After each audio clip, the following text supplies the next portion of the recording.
ছেলে মরেছে ২ দিনও হয় নাই। এই মা নাকি সুন্দর করে দেখতেছি এক থালা ভাত ভর্তি নিয়ে খাচ্ছে আর ঢেঁড়স ভাজা দিয়ে খাচ্ছে। আর মানে বলতেছে ঢেঁড়স ভাজা ছাড়া আমি খেতেই পারি না। আর খাচ্ছে আর বইয়ের বদনাম করছে। এতে বোঝা যায় যে ছেলে হারানোর শোক তার নেই। বললেই চলে। আর আমাদের আশেপাশে দেখি মায়েরা এক সপ্তাহ ঠিক করে উঠে বসতেই পারে না। চোখের পানি বন্ধই হয় না। ওনারা থাকবে কিভাবে? সে চাইলে ছেলের বই থেকে দূরে থাকে। এখন মরে গিয়ে হলো দূরে তো আছে। ছেলে মরেছে ২ দিনও হয় নাই। এই মা নাকি শুধু দেখতেছি আবার সুন্দর করে পরিপাটি হয়ে এক থালা ভাত খেতে বসেছে। এমনকি বইয়ের নামে বদনাম করছে আর ইন্টারভিউ দিচ্ছে। এতে বোঝা যায় ছেলে হারানোর শোক তার নেই। নেই বললেই চলে। আর আমাদের আশেপাশে দেখি মায়েরা একসাথে ঠিক করে উঠে বসতেও পারে না। চোখের পানি বন্ধই হয় না। ওনার থাকবে কিভাবে বলেন এই মহিলা? সে চাইতো ছেলে বউয়ের থেকে যেন দূরে থাক। এখন মরে গিয়ে হলো দূরে তো আছে। মানে ছেলের বউ থেকে যেভাবে হোক আলাদা হোক। ছেলে মরে গিয়ে দূরে থাকা মহিলা এখন সাকসেস। বউ থেকে তো আলাদা করতে পেরেছে। ঠিক না? এত টাকা পয়সা থাকা সত্ত্বেও সে ছেলের আরো মানে পদোন্নতি চাইতো। কেন? আর বউ চাইতো স্বামীর সময়। এই মহিলা ছেলেকে নিজের আঁচলে বেঁধে রেখেছিল। ছেলে নিজের পছন্দ করা গরিবের ঘরের মেয়ে সুস্মিতাকে তার একদম পছন্দ ছিল বিধায় সে বিয়ে করেছে। কিন্তু তার মায়ের শাশুড়ির একদমই পছন্দ ছিল না। এমন মায়েদের জন্য অনেক স্বামী-স্ত্রীর দাম্পত্য জীবন নষ্ট হয়ে যায়।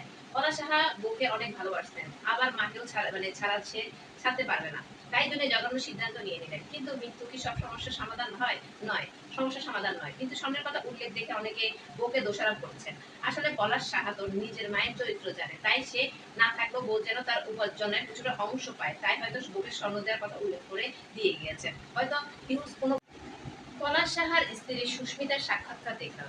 শাশুড়িকে যথেষ্ট সম্মান দিয়ে কথা বললেন। শাশুড়ির মা সম্বোধন করলেন। একবারের জন্য অশ্রদ্ধা করে কথা বলেনি, শ্রদ্ধাবোধ রেখে কথা বলেছেন। ২০ বছরের একটি মেয়ের এই এটিকেট এবং ম্যানার আমাকে খুবই মুগ্ধ করেছে। অপরদিকে শাশুড়ি তার পুত্রবধূকে যথাভাবে অপমান করেই যাচ্ছে। ঠিক ততভাবেই অপমান করেছেন যে যতভাবে অপমান মানুষ করে যতটা মানে অপছন্দ করলে। এক পর্যায়ে তিনি বলেছেন সুস্মিতা তার ছেলের বউ তো দূরের কথা কাজের বেটি হবারও যোগ্যতা রাখে না। পুত্রবধূর প্রতি কতটা ঘৃণা পুষে রাখলে একজন মা এই ধরনের মন্তব্য করতে পারেন। খুবই কষ্ট লাগলো সুস্মিতা যখন বললেন আমার কথা বলার স্পেস পেতাম না আমরা। একসাথে সময় কাটাতে পারতাম না। আমরা যেখানে যেতাম আমার শাশুড়ি মাও সেখানেই যেতেন। আমার স্বামী একবার আমার হাত ধরেছে দেখে আমার শাশুড়ি মা খুব রাগ করলেন। তারপর আমার স্বামী আমার হাত ছেড়ে দিল।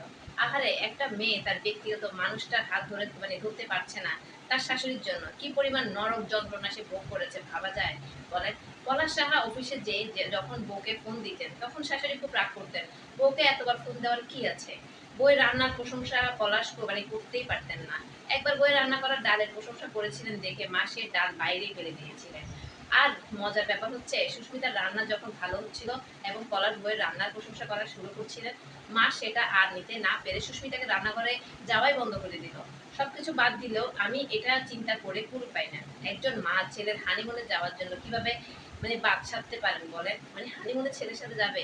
আবার একদিন না যেতে ছেলে আর ছেলের বউয়ের ভালোবাসা সহ্য করতে না পেরে রাগ করে বাড়ি ফিরতে চান। কি একটা অবস্থা! হানিমুন থেকে বাড়ি ফিরে যেতে চান, ভালোবাসা দেখতে ইচ্ছা করতেছে না, রোমান্টিক অবস্থা, রোমান্টিক সিন গুলা। তুমি গেছিস কেন হানিমুনে তুই? আপনারা যারা মাম্মাস বয় আছেন না, মায়ের বয়, হ্যাঁ মাদার্স বয়, যারা মায়ের অনুমতি নিয়ে বউয়ের হাত ধরবেন বলে ঠিক করে আছেন, যারা মায়ের অনুমতি নিয়ে বউয়ের সাথে রাতে ঘুমাতে যাবেন ঠিক করছেন, আপনারা যে মেয়েকে বিয়ে করবেন বিয়ের আগে তাকে এসব বিষয়ে একটু ক্লিয়ার করে দিবেন বুঝছেন। অহেতুক অন্য বাবা মায়ের আদরের কন্যাকে নরকে ছুঁড়ে ফেলার কোনো অধিকার আপনাদের নেই।